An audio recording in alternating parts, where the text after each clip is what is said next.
ಸರ್ವಸ್ಯಾಪಿ ನತ್ವಾ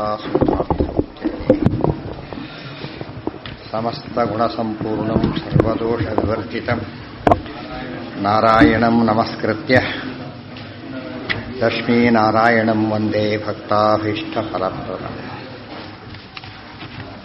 ಎಷ್ಟಿದರಲ್ಲಿ? ಹಾಂ,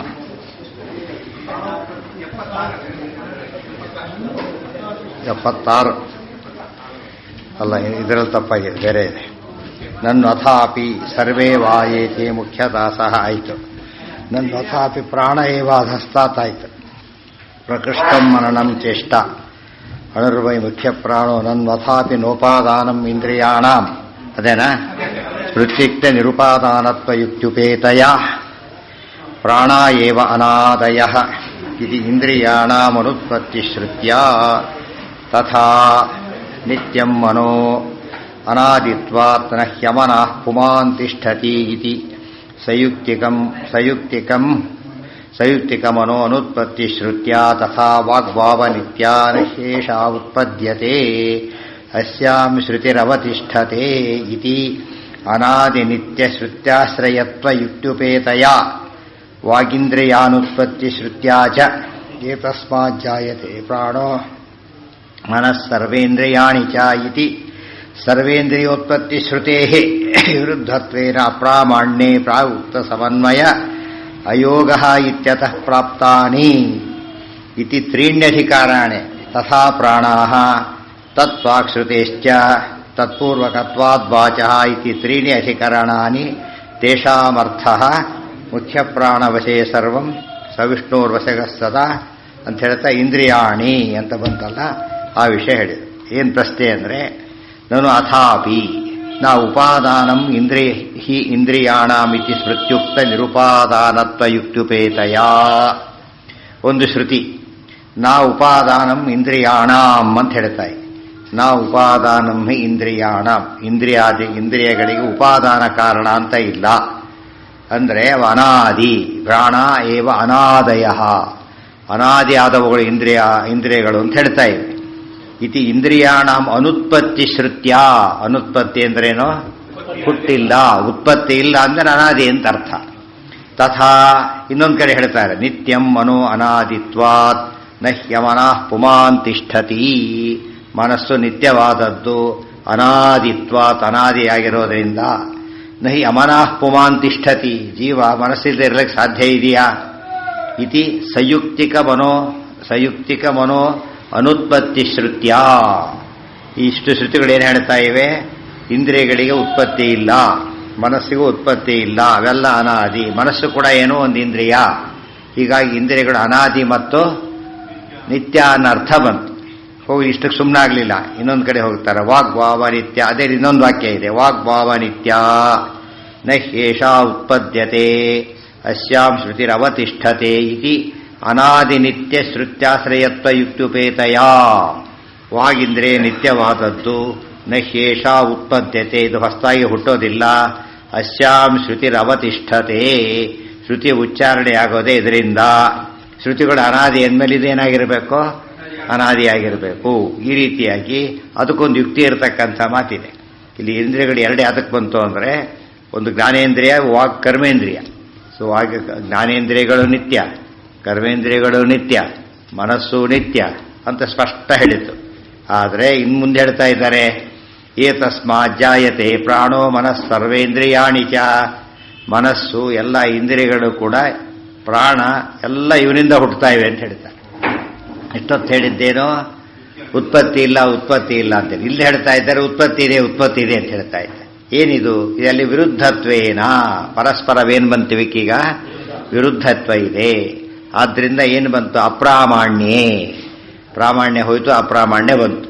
ಪ್ರಾಗುಕ್ತ ಸಮನ್ವಯ ಅಯೋಗ ಇತ್ಯತಃ ಪ್ರಾಪ್ತಾನಿ. ಇಂಥ ಒಂದು ವಿರುದ್ಧವಾದಂಥ ಶ್ರುತಿ ಅಪ್ರಮಾಣವಾಗಿರೋದ್ರಿಂದ ಅವುಗಳಲ್ಲೇ ಸಮನ್ವಯ ಮಾಡ್ತೇವೆ ಅಂತ ಹೇಳೋದು ಏನೂ ಸರಿಯಲ್ಲ. ಆದ್ದರಿಂದ ಚಿಂತೆ ಬಂದಿರೋದು ವಿರೋಧಾಧ್ಯಾಯ. ಅವನ ಸಮನ್ವಯಾಧ್ಯಾಯನೇ ಅಟ್ಯಾಕ್ ಮಾಡ್ತಾನೆ. ಅದಕ್ಕೆ ಸಮನ್ವಯ ಬಂದ ಟೈಮ್ ಮುಂದೆ ವಿರೋಧ ಬರೋದು. ಫಸ್ಟ್ ಫ್ಲೋರೇ ಇಲ್ಲ, ಸೆಕೆಂಡ್ ಫ್ಲೋರ್ ಇಲ್ಲಿಂದ ಬರುತ್ತೆ ಅಂತಾನಲ್ಲ, ಆ ರೀತಿ ವಾದ ಅವನು. ಅದಕ್ಕೆ ಉತ್ತರ ಈಗ, ಅದಕ್ಕೆ 3 ಅಧಿಕರಣ ಇವೆ. ತಥಾ ಪ್ರಾಣಾಃ ತತ್ ಪ್ರಾಕ್ ಶ್ರುತೇಶ್ಚ ತತ್ಪೂರ್ವಕತ್ವಾದ್ವಾಚಃ ಇತಿ ತ್ರೀಣಿ ಅಧಿಕರಣಾನಿ ತೇಷಾಮರ್ಥಃ ಇಂದ್ರಿಯಾಣೀತಿ. ಅದಿಷ್ಟಕ್ಕೂ ಆಚಾರ್ಯ ಸಂಗ್ರಹ ಮಾಡಿದರು. ಒಂದೇ ಪದ ಇಂದ್ರಿಯಾಣಿ. ಏನದಕ್ಕೆ ಅರ್ಥ? ತದುದ್ಭವಾನೀತಿ ವಿಪರಿಣಮ್ಯ ಅನ್ವೇತಿ. ಇಂದ್ರಿಯಗಳು ಇವೆಲ್ಲವೂ ಕೂಡ ಪರಮಾತ್ಮನಿಂದನೇ ಹುಟ್ಟುತ್ತಾ ಇವೆ, ಸಂಶಯನೇ ಇಲ್ಲ. ಆದ್ದರಿಂದ ಅನಾದಿ ನಿತ್ಯ ಅನ್ನೋ ಶ್ರುತಿ ಇರಬಹುದು, ಉತ್ಪತ್ತಿ ಇದೆ ಶ್ರುತಿನೂ ಇರಬಹುದು. ಸಿದ್ಧಾಂತ ಏನೋ ಅವಕ್ಕೆ ಹುಟ್ಟಿದೆ ಅಂತ ಅರ್ಥ. ಆದರೆ ಅವಕ್ಕೆಲ್ಲ ಗತಿ ಹೇಳಬೇಕಲ್ಲ. ಈಗ ಅದಕ್ಕೆ ಹೇಳ್ತಾರೆ ಬಹುವಚನೇನ ವಾಂಗ್ಮನಸಯೋರಪಿ ಗ್ರಹ. ಬಹುವಚನ ಹೇಳಿದ್ರಿಂದ ವಾಕ್ ಮತ್ತು ಮನಸ್ಸು ಎಲ್ಲನ್ನೂ ತಗೊಳ್ಬೇಕು. ಒಟ್ಟು ಇಂದ್ರಿಯಾಣಿ ಶಬ್ದಕ್ಕೆ ವಾಗಿಂದ್ರಿಯ, ಮನಸ್ಸು, ಉಳಿದಿಂದ್ರಿಯಗಳು ಎಲ್ಲವೂ ಕೂಡ ಅಂತ ಅರ್ಥ. ಮನಃಪ್ರಭೃತಿ ಸರ್ವಾಣ್ಯಪಿ ಇಂದ್ರಿಯಾಣಿ ಹರ್ಯಧೀನೋತ್ಪತ್ತಿಮಂತಿ ಇತ್ಯರ್ಥ. ತಾತ್ಪರ್ಯ ಏನು? ಮನಃಪ್ರಭೃತಿ ಸರ್ವಾಣ್ಯಪಿ ಇಂದ್ರಿಯಾಣಿ ಹರ್ಯಧೀನ ಉತ್ಪತ್ತಿಮಂತಿ ಇತ್ಯರ್ಥ. ಮನಸ್ಸು, ಪ್ರಭೃತಿ ಮೊದಲಾದಂತಹ ಸರ್ವಾಣ್ಯಪಿ ಇಂದ್ರಿಯಾಣಿ ಎಲ್ಲ ಇಂದ್ರಿಯಗಳು ಕೂಡ ಹರ್ಯಧೀನೋತ್ಪತ್ತಿಮಂತಿ ಶ್ರೀಹರಿಗೆ ಅಧೀನವಾದಂತಹ ಉತ್ಪತ್ತಿಯನ್ನು ಹೊಂದಿದವುಗಳಾಗಿ ಇವೆ. ಇತಿ ಅರ್ಥ. ಇಷ್ಟರ್ಥ ಆಚಾರ್ಯರ ಇಂದ್ರಿಯಾಣಿ ಅನ್ನೋ ಮಾತಿಗೆ ಇಷ್ಟರ್ಥ. ಅತ್ರ ಉತ್ಪತ್ತಿಮತ್ತೀವ ಪೂರ್ವಪಕ್ಷ ಅಲ್ಲ, ಸಿದ್ಧಾಂತನೇ. ಈಗ ಹೇಳಿದ ಇಷ್ಟೊತ್ತು ಹೇಳಿದ ಮೊದಲು ಹೇಳಿದ ಪೂರ್ವಪಕ್ಷ, ಈಗ ಹೇಳಿದ ಸಿದ್ಧಾಂತ. ಅತ್ರ ಉತ್ಪತ್ತಿಮತ್ತಿನ್ನೇವ ವಾಚ್ಯೆ ತದಿತಿ ಉಕ್ತಿ ಉಕ್ತಾಭಿಪ್ರಾಯ. ಬರೀ ಉತ್ಪತ್ತಿ ಇದೆ ಅಂತ ಹೇಳಿದ್ರೆ ಸಾಕಾಗ್ತಿತ್ತು. ತದುದ್ಭವ ಅಂತ ತತ್ಯಾತಕ್ಕೆ ಹೇಳಿದರು ಅಂದರೆ ಉತ್ಪತ್ತಿ ಇದೆ, ಯಾರಿಂದನೂ ಇಲ್ಲ, ಈ ದೇವರಿಂದನೇ ಉತ್ಪತ್ತಿ ಇದೆ. ಬೇರೆಯವರಾದರೆ ಇವರಿಗೆ ಜನ್ಮಾಧ್ಯಕ್ಷ ಸರ್ವಕರ್ತೃತ್ವ ಹೊರಟೋಯ್ತು. ಒಂದು ತಪ್ಪಿದರೂ ಕೂಡ ಸರ್ವಕರ್ತೃತ್ವ ಹಾನಿ. ಸರ್ವವೂ ಸೃಷ್ಟಿಯಾಗ್ತಾ ಇದೆ, ಸರ್ವಕ್ಕೂ ಸೃಷ್ಟಿ ಮಾಡೋ ನಾರಾಯಣ ಒಬ್ಬನೇನೇ ಅಂತ ಸಿದ್ಧಾಂತ ಆದರೆ ಮಾತ್ರ ಸರ್ವೋತ್ತಮತ್ವ ಬರೋದು. ಒಂದು ಮಿಸ್ ಆದರೆ ಸರ್ವೋತ್ತಮತ್ವ ಬರಲಿಲ್ಲ. ಒಬ್ಬನು ಮಾತು ಕೆಡೋದಿಲ್ಲ ಅಂದರೂ ಕೂಡ ಸರ್ವರನ್ನು ವಶದಲ್ಲಿ ಇಟ್ಕೊಂಡ ಮಾತು ಹೊರಟೋಯ್ತಲ್ಲಿ. ತೇನ ಇಂದ್ರಿಯಾಣ ಮನುತ್ಪತ್ತಿ ಶ್ರುತಿ ಸೂಕ್ಷ್ಮರೂಪ ಪರ ಜನ್ಮಶ್ರುತಿಸ್ತು ಉಪಚಯ ಪರ ಇತಿ ವ್ಯವಸ್ಥಾ ಸೂಚಿತ. ಈಗ ಇದರಿಂದ ಏನು ಹೇಳಿದಾಗತ್ತೆ? ಏನು ಯೋಚನೆ ಮಾಡೋ ಕಾರಣ ಇಲ್ಲ. ಉತ್ಪತ್ತಿ ಇಲ್ಲ ಅನ್ನೋ ಶ್ರುತಿಗೂ ಅರ್ಥ ಇದೆ, ಉತ್ಪತ್ತಿ ಇಲ್ಲ ಅನ್ನೋ ಶ್ರುತಿಗೂ ಅರ್ಥ, ಉತ್ಪತ್ತಿ ಇದೆ ಶ್ರುತಿಗೂ ಅರ್ಥ. ಏನು ಸಮಸ್ಯೆ ಇಲ್ಲ. ಏನು ಉತ್ತರ ಅಂದರೆ ತೇನ ಇಂದ್ರಿಯಾಣಂ ಅನುತ್ಪತ್ತಿ ಶ್ರುತಿ. ಇಂದ್ರಿಯಗಳಿಗೆ ಹುಟ್ಟಿಲ್ಲ ಅಂತಕ್ಕಂಥ ಶ್ರುತಿ ಏನಿದೆ ಅದು ಸೂಕ್ಷ್ಮರೂಪ ಪರ. ಸೂಕ್ಷ್ಮ ರೂಪದಲ್ಲಿ ಏನಿಲ್ಲ, ಹುಟ್ಟಿಲ್ಲ ಅಂತ ಅರ್ಥ. ಜನ್ಮಶ್ರುತಿಸ್ತು ಉಪಚಯ ಪರ. ಹುಟ್ಟುತ್ತೇನೆ ಶ್ರುತಿ ಏನೋ ಅದು ಬೆಳೆದು ದೊಡ್ಡದಾಗುತ್ತೆ ಎಂಬ ಅರ್ಥದಲ್ಲಿ ಹೇಳಿದ್ದೆ ಹೊರತು ವಿರೋಧನೇ ಇಲ್ಲ. ಬೀಜ ಅನಾದಿ ನಿತ್ಯ. ಒಂದು ವೃಕ್ಷ ಇದೆ, ಹುಟ್ಟಿತು ಹೋಯ್ತು. ಆ ರೀತಿಯಲ್ಲಿ ಹೌದು ಹೌದು. ಅದೇ ಹೇಳ್ತಿರೋದು. ಎಲ್ಲ ಇಂದ್ರಿಯಗಳು ಇದೆ. ಜೀವ ಅಂತ ಹೇಳಿದ್ರೆ ಇಂದ್ರಿಯ ಘಟಿತವಾದಿದ್ದಾಲೇ ಜೀವ, ಹೊರತಿದ್ರೆ ಜೀವ ಅಲ್ಲ. ಎಲ್ಲ ಮನಸ್ಸಿದೆ, ವಾಂಗೇಂದ್ರಿಯ, ಜ್ಞಾನೇಂದ್ರಿಯ ಇದೆ, ಕರ್ಮೇಂದ್ರಿಯ ಎಲ್ಲ ಇದೆ. ಅದು ಏನಾಗಬೇಕದೀಗ? ನಮ್ಮಲ್ಲೇ ಮಗು ಇದೆ. ಈಗ ಮಗು ನೋಡೋದು ಕೈಕಾಲಿದೆ, ಓಡಾಡಕ್ಕೆ ಬರೋದಿಲ್ಲ ಅದಕ್ಕಿನ್ನೂ ಕೂಡ. ದೊಡ್ಡದಾಗಿ ಓಡಕ್ಕೆ ಶುರುವಾಯಿತು. ಮೊದಲು ಕೈಕಾಲು ಇದೆಯೋ ಇಲ್ವೋ? ಒಂದು ದೃಷ್ಟಿಯಿಂದ ಮಗು ಓಡಾಡಕ್ಕೆ ಬರೋದಿಲ್ಲ, ಇನ್ನೂ ಕಾಲು ಬಂದಿಲ್ಲ ಅಂತ ಹೇಳ್ಬೇಕು. ಇನ್ನೂ ಕಾಲು ಬಂದಿಲ್ಲ ಅಂತ. ಕಾಲಿವೆ, ಕಾಲು ಬಂದಿಲ್ಲ. ಈ ಕಾಲು ಬಂತು, ಕಾಲು ಮೊದಲೇ ಕಾಲಿತ್ತಲ್ಲಿ. ಕಾಲು ಬಂದಿಲ್ಲ, ಕಾಲು ಬಂತು ಅಂತ ಹೇಳ್ಬೇಕು. ಮಾತು ಬಂದಿಲ್ಲ, ಮಾತಿದೆ. ಮಾತು ಬಾಯಿ ಇದೆ ಅಂತ ಮಾತಿದೆ, ಆದರೆ ಅವೇನಿಲ್ಲ, ಮಾತಿಲ್ಲ. ಇವೆಲ್ಲ ಅಂದರೆ ಇದೇ ಇನ್ನೂ ಅಭಿವ್ಯಕ್ತಿ ಆಗಿಲ್ಲ ಅಂತ ಅರ್ಥ. ಸೃಷ್ಟಿಯಾಗೋದು ಅಂದರೆ ಉಪಚಯವನ್ನು ಹೊಂದೋದು. ಈ ಮಾವಿನ ಬೀಜ ಇದೆ, ಮಾವಿನ ಬೀಜ ಇದೆ, ತುಪ್ಪ ಇದೆ, ತುಪ್ಪ ಇಲ್ಲ. ಬೆಣ್ಣೆ ತೋರಿಸಿ ತುಪ್ಪ ಇದೆ, ತುಪ್ಪ ಇಲ್ಲ ಅಂದ. ಬೆಣ್ಣೆ ತೋರಿಸಿ ತುಪ್ಪ ಬಂದೇ ಬರುತ್ತೆ, ತುಪ್ಪ ಇದೆ, ಸರಿ, ಸೂಕ್ಷ್ಮ ರೂಪದಲ್ಲಿದೆ. ಈ ತಕ್ಷಣ ಹಾಕೋದ್ರಿಲ್ಲ, ಸ್ವಲ್ಪ ಕಾಯಿಸ್ಬೇಕು. ಆ ಅರ್ಥದಲ್ಲಿ ಇದೆ ಅಂದರೆ ಈಗ ಕಾಯಿಸ್ಬೇಕು ಅಂತ ಕೇಳಿದರೆ, ಇದೆ ಅಂದರೆ ಕಾಯಿಸ್ಬೇಕು ಮತ್ತೆ ಕೂತವ್ರನ್ನೂ ಕಾಯಿಸ್ಬೇಕು. ಹೌದಲ್ಲ? ಎರಡು ಕಾಯಿಸ್ತಿರಲ್ಲ ಅಂತ ಕೇಳಿದ್ರೆ ಉತ್ತರ ಕೊಡ್ತಾರೆ. ಅದಕ್ಕೆ ಏನಾಗಬೇಕು? ಅದಕ್ಕೆ ಉಪಚಯ ಹೊಂದಬೇಕು. ಈ ಕಡೆ ಟ್ರಾನ್ಸ್ಫಾರ್ಮ್ ಆಗಬೇಕು. ಅಷ್ಟು ಟೈಮ್ ಬೇಕು ಅದಕ್ಕೆ. ಕರೆಂಟ್ ಇದೆ, ಹೋಗುವ ಸ್ವಿಚ್ ಹಾಕೋಷ್ಟು ಟೈಮ್ ಬೇಕು ಅವನಿಗೆ. ಆ ಥರ ಇದೆ. ನಿತ್ಯ, ಅದೇ ಹೇಳ್ತಾರೆ, ಇಂದ್ರಿಯಗಳ ನಿತ್ಯ, ಸ್ವರೂಪತಃ ನಿತ್ಯ. ಜೀವನಿಗೆ ಮುಕ್ತಿಯೋಗ್ಯನಿಗೆ ಮುಕ್ತಿ ಆಗೋದು ಸತ್ಯ, ಆದರೆ ಇನ್ನೂ ಆಗಬೇಕಾಗಿದೆ ಸಾಧನೆ ಮಾಡಿಕೊಂಡು. ಆದ್ದರಿಂದ ಉಪಚಯ ಅಂದ್ರೇನು? ಸಿಂಪಲ್. ಅದು ಒಂದು ಕಡಲೆ ಬೇಳೆ ಇದೆ, ನೀರಲ್ಲಿ ನೆನೆ ಹಾಕ್ತಾರೆ. ಮೊದಲಿದ್ದು ಸ್ವಲ್ಪ ದೊಡ್ಡದಾಯ್ತದು, ಅದಕ್ಕೇನಂತಾರೆ? ಉಪಚಯ. ಗೊತ್ತಾಯ್ತಾ? ಅದೇ ತದುದ್ಭವ ಹೇಳಿ, ತದುದ್ಭವ ಅದೇ ಹೇಳಿದ್ದು. ಎಲ್ಲ ಯಾರು ಮಾಡ್ತಾರೆ? ದೇವರು ಮಾಡ್ತಾನೆ. ನೀರು ಹಾಕಿದ ತಕ್ಷಣ ಆಗ್ಬೇಕಂತೇನಿಲ್ಲ, ಗೊತ್ತಾಯ್ತಾ? ಹಾಲಿಗೆ ಹೆಪ್ಪಾಗಿ ಮೊಸರಾಗಬೇಕಂತೇನು ಗ್ಯಾರಂಟಿ ಇಲ್ಲ. ಆಯಿತು ಅಂದ್ರೆ ಏನರ್ಥ? ದೇವರು ಅನುಗ್ರಹ ಮಾಡಿದ್ರೆ ಆಗಿಲ್ದ ಹೋದರೆ ಇಲ್ಲ. ಯಾವುದೇ ಕೆಲಸಕ್ಕೂ ದ್ರವ್ಯಂ ಕರ್ಮಚ ಕಾಲಶ್ಚ ಸ್ವಭಾವೋ ಜೀವ ಏವಚ ಯದನುಗ್ರಹತಃ ಸಂತಿ ನ ಸಂತಿ ಯದುಪೇಕ್ಷಯ ಉತ್ತರ ಕೊಟ್ಬಿಟ್ಟಿರೋದ್ರಿಂದ ಬೇರೆ ಮಾತೇ ಇಲ್ಲ. ಜನ್ಮಶ್ರುತಿಸ್ತು ನಿತ್ಯಾನೇತಾನಿ ಸೌಕ್ಷ್ಮೇಣ ಹಿ ಇಂದ್ರಿಯಾಣಿ ತು ಸರ್ವಶಃ ತೇಷಾಂ ಭೂತೈರುಪಚಯಃ ಸೃಷ್ಟಿಕಾಲೇ ವಿಧೀಯತೆ. ಇದೇನಿದು? ನಾವೇನೋ ಊಹೆ ಮಾಡಿ ಹೇಳಿದ ಉತ್ತರ ಅಲ್ಲ, ಇದು ಸ್ಪಷ್ಟ ವಾಕ್ಯ ಇದೆ. ಇತಿಹಾಸ ಪುರಾಣಾಭ್ಯಾಂ ವೇದಂ ಸಮುಪಬೃಂಹಯೇ. ಇತಿಹಾಸ ಪುರಾಣಗಳ ಸಹಕಾರದಿಂದ ವೇದಾರ್ಥವನ್ನ ತಿಳ್ಕೊಳ್ಬೇಕು ಅಂತಿದೆ. ಶ್ರುತಿ ಹೇಳ್ತಾ ಇದೆ, ನಿತ್ಯಾನಿ ಏತಾನಿ ಸೌಕ್ಷ್ಮೇಣ, ಸೂಕ್ಷ್ಮ ರೂಪದಲ್ಲಿ ಏನಾಗಿದೆ? ನಿತ್ಯವಾಗಿದೆ. ಜನ್ಮಶ್ರುತಿಸ್ತು ಉಪಚಯ ಪರ, ಜನ್ಮಶ್ರುತಿ ಏನಾಗಿದೆ? ಉಪಚಯ ಪರ, ಉಪಚಯ ಕಾರಣ ಆಗಿದೆ. ವ್ಯವಸ್ಥಾ ಸೂಚಿತ, ಈ ವ್ಯವಸ್ಥೆ ಇರೋದ್ರಿಂದ ವಿರೋಧ ಇಲ್ವೇ ಇಲ್ಲ. ನಿತ್ಯಾನಿ, ದುಡ್ಡಿದೆಯಾ? ಇದೆ ಅಂದ, ಕೊಡೋಕೆ ದುಡ್ಡಿಲ್ಲ, ಡಿಡಿ ಇದೆ, ಇನ್ನು ಏನಾಗಿಲ್ಲ ಅವರಿಗೆ, ಅದು ಬರಬೇಕು. ದುಡ್ಡಿರೋದು ನಿಜನೇ, ಆ ದುಡ್ಡು ತೋರಿಸಿದ್ರೆ ಗ್ಯಾರಂಟಿ ದುಡ್ಡಿದೆ ಅವನ ಹತ್ರ. ಆದ್ರೆ ಏನಾಗ್ಬೇಕು ಅದಕ್ಕೀಗ? ಅಲ್ಲಿ ಹೋಗಿ ಬರಬೇಕು. ಉಪಚಯ ಹೊಂದಿ ಇಷ್ಟೇ ಇದ್ದು ಹೊತ್ಕೊಂಡು ಬಂದ. 100 ರೂಪಾಯಿಗಳು ಇಷ್ಟು ರಾಶಿ ಬಿತ್ತು, 10 ರೂಪಾಯಿ ಬಿತ್ತು, 1000 ರೂಪಾಯಿ ಬಿತ್ತು. ಆಮೇಲೆ ನೋಡಿ ಆಶ್ಚರ್ಯನೇ ಆಶ್ಚರ್ಯ. ಏನಾಗಬೇಕದೀಗ? ಆ ಫಾರಮಿಗೆ ಕನ್ವರ್ಟ್ ಆಗಬೇಕು. ಅದಕ್ಕೆ ಇದೋ ಹೌದು ಇಲ್ಲರೂ ಹೌದು, ಎರಡು ಇದೆಯಲ್ಲ. ಈಗ ಇದೆ ಅಂದ್ರೂ ಸರಿ, ಇಲ್ಲ ಅಂದ್ರೂ ಸರಿ. ಇನ್ನೊವನು ಬಂದ, ದುಡ್ಡು ಕ್ಯಾಶ್ ಕೊಡೋ ಇಲ್ಲ ಅಂತ ಹೇಳಿದ. ಕ್ಯಾಶೇ ಕೇಳೋ ಪ್ರಶ್ನೆ ಬಂದರೆ ಇಲ್ಲ. ಎಷ್ಟು ಚೇಂಜ್ ಕೇಳಿದಾಗ ಇಲ್ಲ ಅಂತೀವಲ್ಲ, ಹಾಗೆ ವಸ್ತು ದುಡ್ಡಿದೆ, ಚೇಂಜ್ ಇಲ್ಲ. ಎಷ್ಟೋ ಸತ್ತ ಕೆಲಸ ತೊಗೊಳಕ್ಕೆ ಆಗೋದೇ ಇಲ್ಲ. ಚಿಕ್ಕ ಪದಾರ್ಥ ಇರುತ್ತೆ, ಸ್ವಲ್ಪ ದುಡ್ಡು ಬೇಕಾದ್ರೆ ಇಲ್ಲ, ಮುಂದೋದ ಸಿಗಲೇ ಇಲ್ಲ, ಹೋಗಿ ಮನಸ್ಸಾರ ಮಿಸ್ ಆಯ್ತು. ದುಡ್ಡು ಇದ್ದಿದ್ದು ಹೌದು, ಆ ಕೆಲಸಕ್ಕೆ ಆ ಕಾರಣಕ್ಕೆ ಉಪಯೋಗ ಬರದೆ ಹೋಗಿದ್ದು ಹೌದು. ಆಗಿದೆ ಇಲ್ಲ ಎಂಬ ಎರಡೂ ಸರಿನೇ. ಆಗ ತೇಷಾಂ ಭೂತೈರುಪಚಯ ಸೃಷ್ಟಿಕಾಲೇ ವಿಧೀಯತೆ ಇತ್ಯಾದೇಹೇ. ಅವು ಉಪಚಯ ಅನ್ನೋದು ಯಾವಾಗ ಶುರುವಾಗುತ್ತೆ? ಸೃಷ್ಟಿಕಾಲದಲ್ಲಿ ಶುರುವಾಗುತ್ತೆ.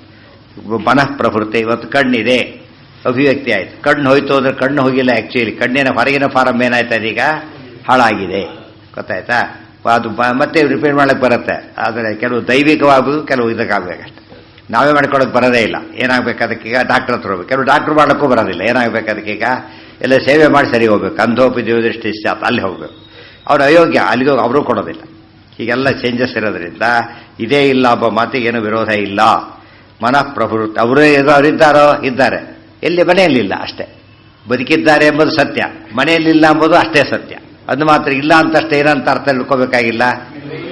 ಇಲ್ಲೇ ಇಲ್ಲ ಅಂತನೂ ಅರ್ಥ ಅಲ್ಲ, ಇದ್ದಾರೆ ಅಂತ ಹೇಳಿದ ತಕ್ಷಣ ಮನೆಯೊಳಗೆ ಇದ್ದಾರೆ ಅಂತನೂ ಅರ್ಥ ಅಲ್ಲ.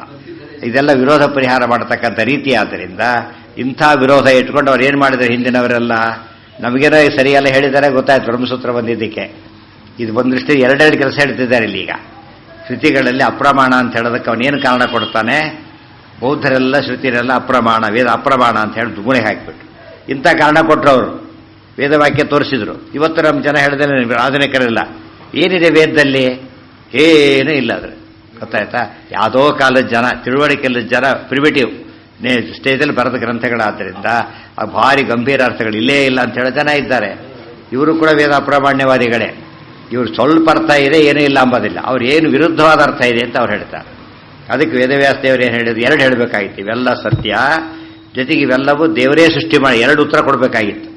ಗೊತ್ತು, ವೇದನೂ ಸತ್ಯ, ವೇದ ಹೇಳೋ ದೇವರೂ ಸತ್ಯ ಅಂತ ಹೇಳಬೇಕಾಗಿತ್ತು. ಸೊ ಬ್ರಹ್ಮಸೂತ್ರ ಓದಿದಾಗ ನಮಗೆ ಜಗತ್ತಿನ ಎಲ್ಲ ವಿಷಯ ಹೇಗೆ ಸಮನ್ವಯ ಮಾಡಬೇಕು ಅಂತಲೂ ಗೊತ್ತಾಗುತ್ತೆ.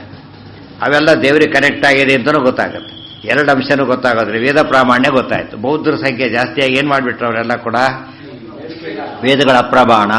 ಇನ್ನು ಕೆಲವಾದ ಶುರು ಮಾಡಿ ಮುಂದೆ ಬಂತ 7ನೇ ಅಧ್ಯಾಯದಲ್ಲೇನೆ ವೇದದಲ್ಲಿ ಹೇಳ್ತಾ ಇದೆ, ಈ ರೀತಿ ಮಾಡಿ ಪುತ್ರ ಕಾಮೇಷ್ಟಿ ಮಾಡಿದ್ರೆ ಪುತ್ರನಾಗ್ತಾನೆ ಅಂತಿದೆ. ಪುತ್ರ ಕಾಮೇಷ್ಟಿ ಮಾಡಿದ್ರೆ ಆಗಲಿಲ್ಲ, ಆದ್ದರಿಂದ ಏನದು? ವೇದ ಅಪ್ರಮಾಣ. ಹೇಳಿ ಕೆಲಸ ನಡೀಲಿಲ್ಲಲ್ಲ, ಅದು ಅಪ್ರಮಾಣ. ಇಂಥ ವಾಕ್ಯ ಬೇಕಾಷ್ಟು ಹೇಳ್ತಾರೆ. ಯಾರು ಹೋಮ ಮಾಡಿದ್ರೆ ಕೆಲಸ ಆಗಲೇ ಇಲ್ಲ. ಕೆಲಸ ಆದವರು ಇದ್ದಾರೆ, ಆಗದೇ ಇದ್ದವರು ಇದ್ದಾರೆ. ನಾವೇನು ಹೇಳ್ತೀವಿ? ಆಗದೇ ಇರೋದಕ್ಕೆ ಕಾರಣ ಕೊಡ್ತೀವಿ, ಅವ್ರು ಆಗಿದ್ದಕ್ಕೆ ಕಾರಣ ಕೊಡ್ತಾರೆ ಅಷ್ಟೇ. ಅವ್ನು ವಾಸಿ ಆಯಿತು, ಮಂತ್ರಾಲಯಕ್ಕೆ ಹೋಗಿ ಬಂದ, ವಾಸಿ ಆಯಿತು. ಡಾಕ್ಟ್ರ್ ಏನಂದ? ಇವನು ಒಳ್ಳೆ ಡಾಕ್ಟ್ರು ಪಾಪ. ನೋಡಿದ್ರೆ ನಾವು ಪ್ರಯತ್ನ ಸಾರ್ಥಕ ಆಯಿತು, ಗುರುಗಳು ಅನುಗ್ರಹ ಅಂತ. ಇನ್ನೊಬ್ರು ಏನು ಮಾಡ್ದ?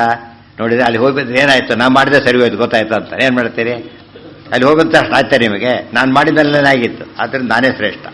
ಈ ರೀತಿ ವಾದ ಮಾಡ್ತಾರೆ. ಎರಡೇನು ನೋಡೋಕೆ ಏನನ್ಸುತ್ತೆ?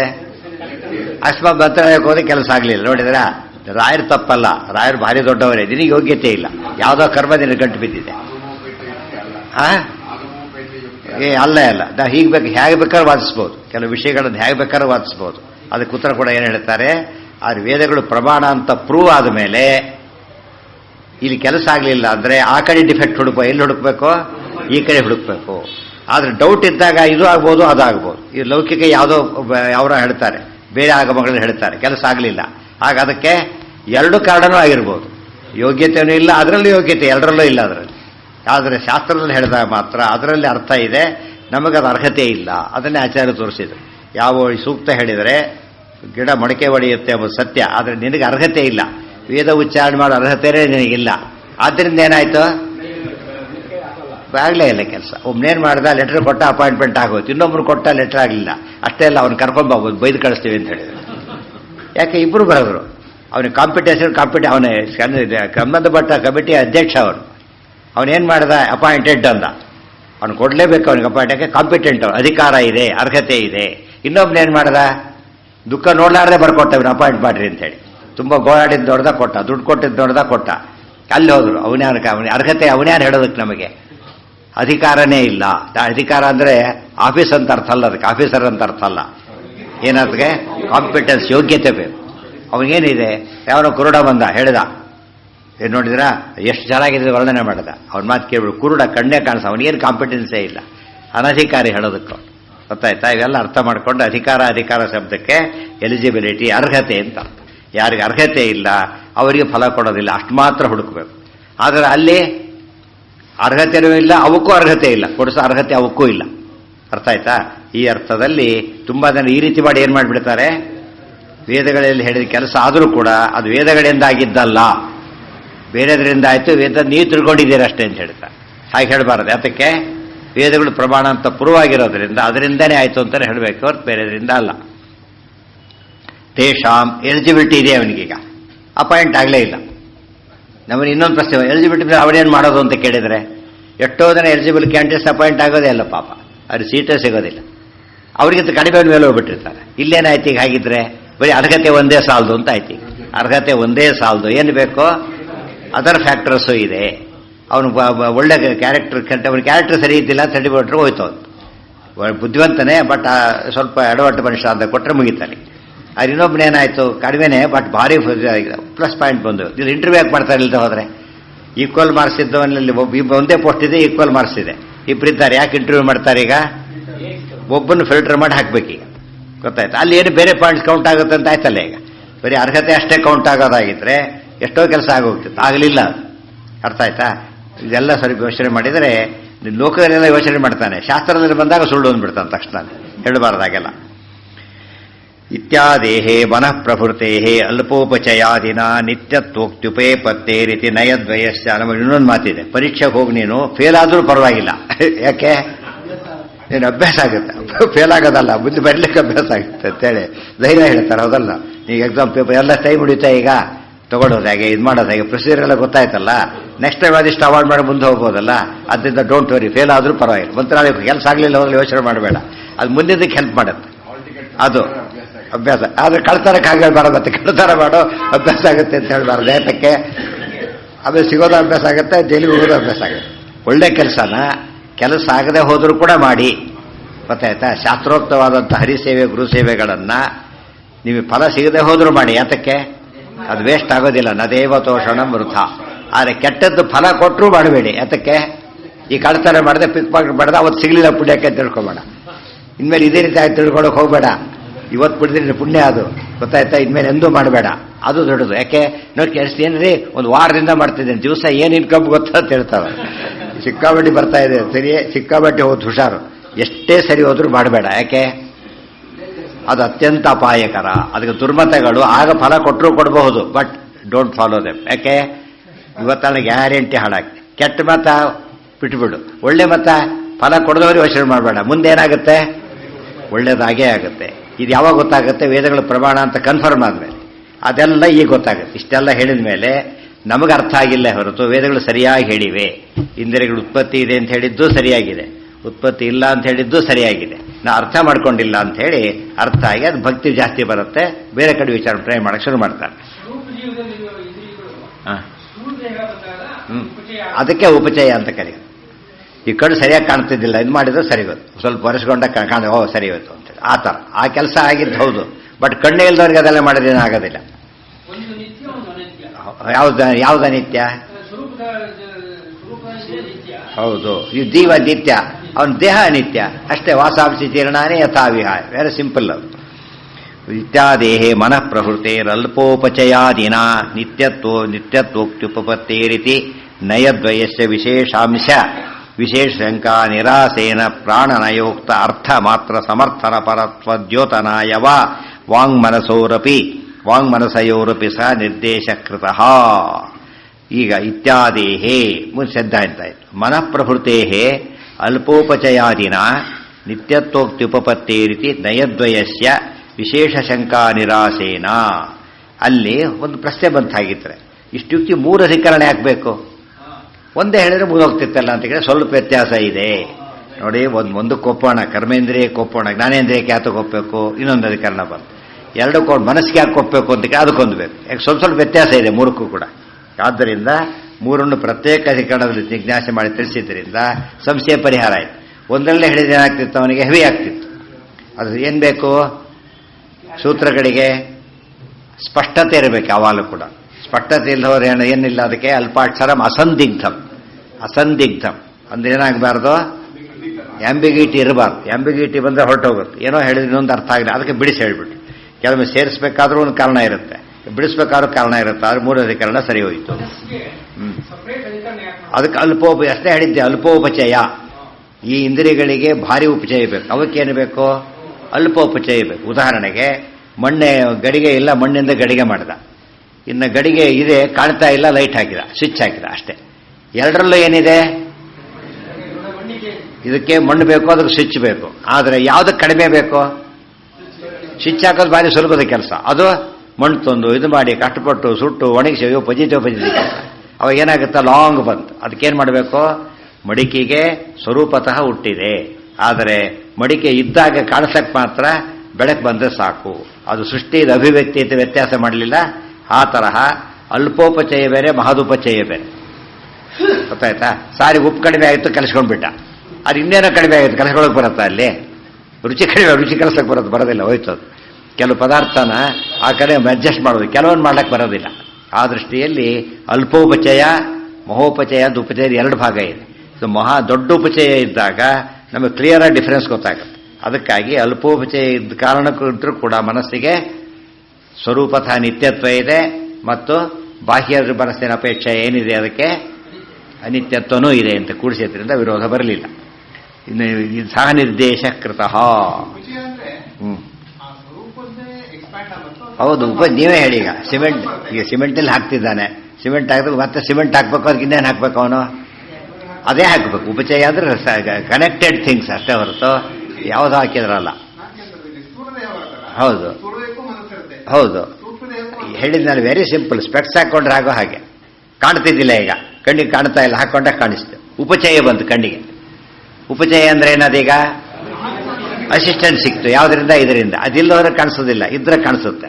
ಆದರೆ ಕಣ್ಣೇ ಇಲ್ಲ, ಸ್ಪೆಕ್ಸ್ ಹಾಕಿದ್ರು ಕಾಣಿಸೋದಿಲ್ಲ. ಯಾವುದು? ಅದರಿಂದ ವಿಕಾಸಗೊಂಡಿತು. ಯಾವುದು? ವಿಕಾರ ಪ್ರಶ್ನೆ. ಅದಕ್ಕೆ ಹೇಳಿದ್ದು ಅಲ್ಪೋಪಚಯ ಅಂತ. ಅದಕ್ಕೆ ಹೇಳಿದ್ದು ಅಲ್ಪೋಪಚಯ ಅಂದಾಗ ಏನಾಯ್ತು? ಈಗ ಸ್ಪೆಕ್ಸ್ ಹಾಕಿದಾಗ ಕಾಣಿಸ್ಲಿಲ್ಲ, ಸರಿ ಮಾಡಿಸ್ಕೊಂಡ. ಅದಕ್ಕೋಸ್ಕರ ಇದು ಕೂತಿತ್ತು, ಕೊಡೆ ಕೂತಿತ್ತು, ಒರೆಸ್ಕೊಂಡ. ಅದಕ್ಕೂ ಉಪಚಯನೇ. ಇದು ಏನಾಗ್ತಿತ್ತು? ಅದು ಕಾಣಿಸ್ತಾನೆ ಇಲ್ಲ, ಅದು ಇರೋವರೆಗೂ ಕಾಣಿಸ್ತಿರ್ಲಿಲ್ಲ. ಅದು ತೆಗೆದ ತಕ್ಷಣ ಕಾಣಿಸ್ತು. ಆದರೆ ಸ್ಪೆಕ್ಸ್ ಲೆನ್ಸ್ ಇದೆ, ಪವರೇ ಬೇರೆ, ಅವಾಗ ಕಾಣಿಸ್ತಾ ಇಲ್ಲ. ಅವಾಗ ಏನು ಮಾಡಬೇಕು? ಅವನು ನೋಡ್ತಾನೆ, ಮಾಡಿದ್ದು ಚೆಕ್ ಮಾಡ್ತಾನೆ, ನೋಡ್ಬಿಟ್ಟು ಇಲ್ಲಿ ಡಿಫರೆನ್ಸ್ ಇದೆ, ಸ್ವಲ್ಪ ಪಾಯಿಂಟ್ಸ್ ವೇರಿ ಆಗಿದೆ ಅಂತ ಹೇಳಿ ಅಲ್ಲಿ ಇಲ್ಲ ಒರೆಸಿದ್ರೆ ಹೋಗಲ್ಲ. ಅದು ಏನು ಮಾಡ್ಬೇಕು? ಅದನ್ನ ಇಲ್ಲಿ ಒರೆಸಿದ್ರೆ ಸಾಕು. ಅದು ಅಲ್ಪೋಪಚಯ. ಅದಿರೋವರೆಗೂ ಕಾಣಿಸ್ತಿರ್ಲಿಲ್ಲ. ಎಣ್ಣೆ ಹತ್ತಿತ್ತು ಅಂತ ತಿಳ್ಕೊಂಬೋಣ. ಸ್ವಲ್ಪ ಎಣ್ಣೆ ಹತ್ತಿಬಿಟ್ಟಿದ್ರು, ಕಾಣಿಸ್ತಾನೆ ಇಲ್ಲ. ಎಣ್ಣೆ ಚೆನ್ನಾಗಿ ಒರೆಸೋವರೆಗೂ ಹೋಗೋದಿಲ್ಲ. ಅದು ಅರ್ಥ ಆಯ್ತಾ? ಅದು ಪ್ರಾಬ್ಲಮೇ. ಅದು ಕೂಡ ಆ ಲೆನ್ಸ್ನಲ್ಲಿ ಪ್ರಾಬ್ಲಮ್ ಇದೆ. ಅದು ಎಣ್ಣೆ ಒರೆಸಿದ್ರೆ ಹೋಗೋದಿಲ್ಲ. ಅದು ಏನು ಬೇಕು? ಅದಕ್ಕೀಗ ಬೇರೆ ರೀತಿಯ ಉಪಚಯ ಮಾಡಬೇಕು. ಉಪಚಯದಲ್ಲೂ ಕೂಡ ವ್ಯತ್ಯಾಸ ಇದೆ. ಕರಿಬೇಕು ಅಂದ್ರೆ ನೀರಲ್ಲಿ ಕರಿಲಿಕ್ಕಾಗತ್ತಾ? ನೀರಲ್ಲಿ ಏನು ಮಾಡ್ಬೋದು? ಬೇಯಿಸ್ಬೋದು ಅಷ್ಟೇ. ಕರಿಲಿಕ್ಕೆ ಎಣ್ಣೆನೇ ಬೇಕು. 2 ಉಪಚಯನೇ. ಅರ್ಥ ಆಯ್ತಾ? ಈಗ ಎಣ್ಣೆಯಲ್ಲಿ ಕರಿಯೋದು ಉಪಚಯನೇ, ಏನಾಯ್ತು ಈಗ ಇಷ್ಟೇ ಎತ್ತದು ಒಂದು ಹಾಕಿದ ಚಿಪ್ಸ್ ಹಾಕಿದೆ ಇಷ್ಟು ದೊಡ್ಡದಾಯ್ತು, ಪೂರಿ ಇಷ್ಟು ದೊಡ್ಡದಾಯ್ತು ಕರೆದಾಗ ಉಪಚಯ. ಹೀಗಿದ್ದು ಫ್ಲಾಟ್ ಇಷ್ಟ ಹಿಟ್ಟಿನ ತುಂಡು ಏನಾಯ್ತು ಅದು ಹೀಗೆ ಉಪ್ಕೊಂಡು ಬಂತು, ಏನದು ಉಪಚಯ. ಅರ್ಥ ಆಯ್ತಾ? ಅದು ಬೇಯಿಸ್ದ, ಇಷ್ಟಿದ್ದು ಅನ್ನ ಇಷ್ಟ ಹಾಕಿದಾಗ ಇಷ್ಟ ಆಯ್ತು, ಏನಾಯ್ತು ಅದು ಉಪಚಯ. ಅರ್ಥ ಆಯ್ತಾ? ಆ ಉಪಚಯ ಅಂದ್ರೆ ಆ ಅರ್ಥ. ಅನ್ನ ಹೋಗಿ ಮತ್ತೆ ಬೇಳೆ ಆಗಿಬಿಡೋದಿಲ್ಲ, ಅದು ಅಕ್ಕಿನ ಬೇಯಿಸಿದಾಗ ಬೇಳೆ ಆಗೋದಿಲ್ಲ, ಉಪಚಯ ಅಂತ ಕರೆಯೋದಿಲ್ಲ ಅದನ್ನ. ಸೊ ಇರೋ ವಸ್ತು ಏನೋ ಅನ್ನೋದು ಅದೀಗ ಇದರಿಂದ ವಿಕಾಸಗೊಳ್ಳೋದು, ಆ ವಿಕಾಸಗೊಳ್ಳೋದು ಉಪಚಯ ಅಂತ ಕರೀತಾರೆ. ಚಿಕ್ಕ ಮಗು ಇದೆ, ಆಹಾರ ಕೊಡ್ತಾ ಹೋಗ್ತಾರೆ, ಬೆಳಿಲಿಕ್ಕೆ ಶುರುವಾಗುತ್ತೆ. ಏನಂತಾರೆ ಅದಕ್ಕೆ? ಇಂದ್ರಿಯಗಳಿಗೆ ಉಪಚಯ. ಆಹಾರದಿಂದ ಏನಾಗುತ್ತೆ? ಇಂದ್ರಿಯಗಳಿಗೆ ಉಪಚಯ ಆಗುತ್ತೆ. ಇಲ್ಲದೆ ಇದ್ದು ಬರೋದಿಲ್ಲ. ಒಂದು ಕಾಲಿಂದ ಹುಟ್ಟಿದ ಕಾಲು ಬರೋದಿಲ್ಲ, ಅದರಿಂದ ಇರೋದೇನಾಗುತ್ತೆ? ಬೆಳೆಯುತ್ತಷ್ಟೆ. ಈ ಅರ್ಥದಲ್ಲಿ ತಿಳ್ಕೊಂಡು ಉಪಚಯ ಶಬ್ದದ ಅರ್ಥ ಇದೆ. ಅಲ್ಪೋಪಚಯ ಬೇರೆ, ಮಹೋಪಚಯ ಬೇರೆ. ಕೆಲವು ಸ್ವಲ್ಪ ಮಾಡಿದ್ರೆ ಸಾಕು, ಕೆಲವು ಹೆಚ್ಚು ಮಾಡಬೇಕು. ಅದೆಲ್ಲ ಯೋಗ್ಯತೆ ಮೇಲೆ ಡಿಪೆಂಡ್ ಆಗುತ್ತೆ. ಗೊತ್ತಾಯ್ತಾ? ಇನ್ನೇನು ಡೌಟ್ ಇದೆ ಅದರಲ್ಲಿ? ಹೇಳಿ. ಅಲ್ಲ ಹೇಳಿ, ಏನು ತೊಂದರೆ ಇಲ್ಲ.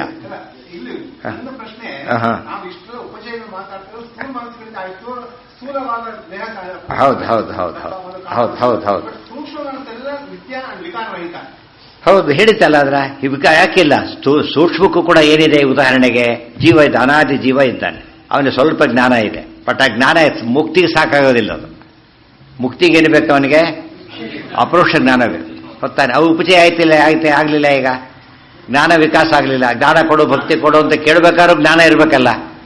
ಜ್ಞಾನ ಕೊಡು ಅಂತ ಇದು ಕೇಳಕ್ಕೆ ಬರೋದಿಲ್ಲ. ಯಾತಕ್ಕೆ? ಜ್ಞಾನನಿಲ್ಲ ಅದಕ್ಕೆ. ಇವತ್ತು ವಿದ್ಯಾರ್ಥಿಗೆ ಇವತ್ತು MSc ಓದ್ಬೇಕಾದ್ರೆ ಏನಾಗಿರ್ಬೇಕು? ಅವನು BSc ಜ್ಞಾನ ಇರಬೇಕು ಅವನಿಗೆ. ಸೊ ಜ್ಞಾನ ದೊಡ್ಡದೇ ಆಗ್ತಾ ಇದೆ. ಉಪಚಯ ಎರಡು ವಿಧ, ಇರೋದೇ ವಿಕಾಸಗೊಳ್ಳೋದು ಅಥವಾ ಆ್ಯಡ್ ಮಾಡೋದು. ಕೆಲವು ಸಲ ಆ್ಯಡ್ ಮಾಡಿದ್ರು ಏನಾಯ್ತದ? ಈಗ ಉಪಚಯನೇ. RCC ಮಾಡ್ತಾನೆ, ಬರೀ ಸಿಮೆಂಟ್ ಹಾಕಿರೋ ಉಪಯೋಗ ಇಲ್ಲ. ಅದಕ್ಕೆ ಏನಾಗಬೇಕು? ಅದಕ್ಕೀಗ ರಿನ್ಫೋರ್ಸ್ಮೆಂಟ್ ಬೇಕೇ ಬೇಕು. ಅದು ಉಪಚಯನೇ. ಉಪಚಯದಲ್ಲಿ ವೆರೈಟಿ ಇದೆ. ಅನುಮಾನದಲ್ಲಿ ಅನೇಕ ವಿಧ ಅಂತ ಹೇಳ್ತಲ್ಲ, ಆ ಥರ ಉಪಚಯದಲ್ಲೂ ಕೂಡ ವೆರೈಟಿ ಇದೆ. ಆಗದೆ ನಿತ್ಯ ಹೇಗೆ ಅಫೆಕ್ಟ್ ಆಗಲಿಲ್ಲ. ನಿತ್ಯತ್ವನೇ. ಆದ್ರೆ ಜ್ಞಾನ ವಿಕಾಸ ಆಗೋದಕ್ಕೂ ದೇಹ ವಿಕಾಸ ಭಾರಿ ವ್ಯತ್ಯಾಸ ಇದೆ.